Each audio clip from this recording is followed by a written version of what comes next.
Guys તમને ખબર હોય તો હું કાલે કીધેલું કે આજે મારા ઘરે જમવાનું છે તો ભાઈ સવારમાં બધા આવી ગયા છે, બધા કામ કરે છે અને મારી ઊંઘ આરામ કરે છે. તો ભાઈ આપણે ચૂપચાપ પહેલે બાર આવ્યા, થોડીક વાર અહીંયા જોયું ભાઈ કેમ છે કેમ નહીં. અને ભાઈ મારી મમ્મીને ખબર છે કે હું ઘરના એક પણ કામ નથી કરતી તો પણ મને કામ સોંપ કરે, પછી મારા મોની કઈ એક બે સાંભળે. એમ તો હું સારું સારું બોલું, ખરાબ નહીં બોલું, કેમ કે હું સંસ્કારી છું. અને જોવો ભાઈ હું વ્લોગ બનાવું છું એટલે ભાઈ મારા ફેમિલી વાળા મને ઇન્ટરફેર નહીં કરે એવું બને જ નહીં. હવે જો મેં શૂટ કરતી હતી એમાં એક જાય એક આવે, એક જાય એક આવે. મારું દિમાગ એવું સટકું છે ને આજે કે પૂછો જ નહીં. હું એમ કહેતી હતી બસ આજનો દિવસ જેમ તેમ કરીને નીકળી જાય ને તો સારું છે.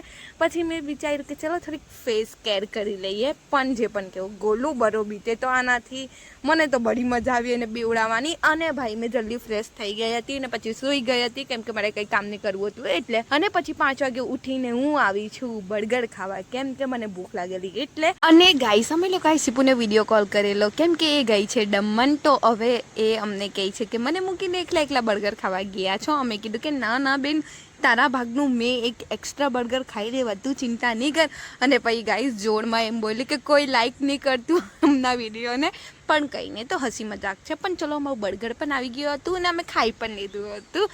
અને પછી મેં વિચાર્યું કે હા કે ઘરે પણ તો બધા છે ને, તો મેં એમના માટે વડાપાવ લઈ લીધા બધા માટે કેમ કે બર્ગર લેવા જવા તો હું તો ખાલી થઈ જવા. સો મારી પાસે એટલા પૈસા નહીં હતા એટલે મેં બર્ગર નહીં લીધા અને વડાપાવ લઈ લીધેલા. અને પછી ગાઈસ આજે છે જીટી વર્સસ આરસીબી.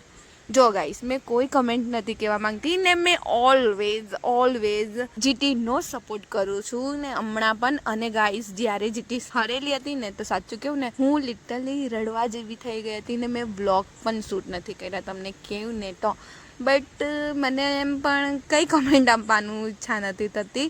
અને ગાઈસ નેક્સ્ટ ટાઈમ અને જેમ કે મેં કીધેલું હતું કે મારા ઘરે જમવાનું છે તો જો ખીર ને પૂરી હતી અને પછી બધાએ જમી લીધું હતું. પછી જો મારો ભાઈ આપે એના ભાણેજને, મતલબ કે એટલે મારો ભાઈ એટલે એનો તો મામા જ થયા ને એટલે ભાણેજને આપે. અને આ ગોલુરામ તો ભાઈ જો એટલો એક્સાઇટેડ છે ને કે પૂછો જ નહીં.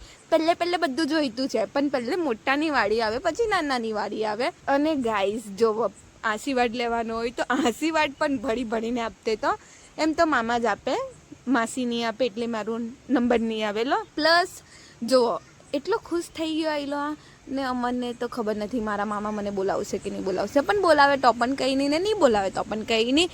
અને ગાઈસ જે પણ બોલો મજા બળી આવેલી આજે મને. અને ગાઈસ જુઓ મેં આટલા દિવસ ઘરે રહી છું ને તો સવાર સાંજ બપોર મેં ખાલી મારું મોઢું જ ધોયું છે. તો ચલો કંઈ નહીં ગાઈસ હું મારું મોઢું ધોઈને પાછી સૂઈ જાઉં છું કેમ કે હવે 2 દિવસ જ બાકી રહ્યા છે ઓફિસ ચાલુ થવામાં. તો બાય બાય, ગુડ નાઇટ.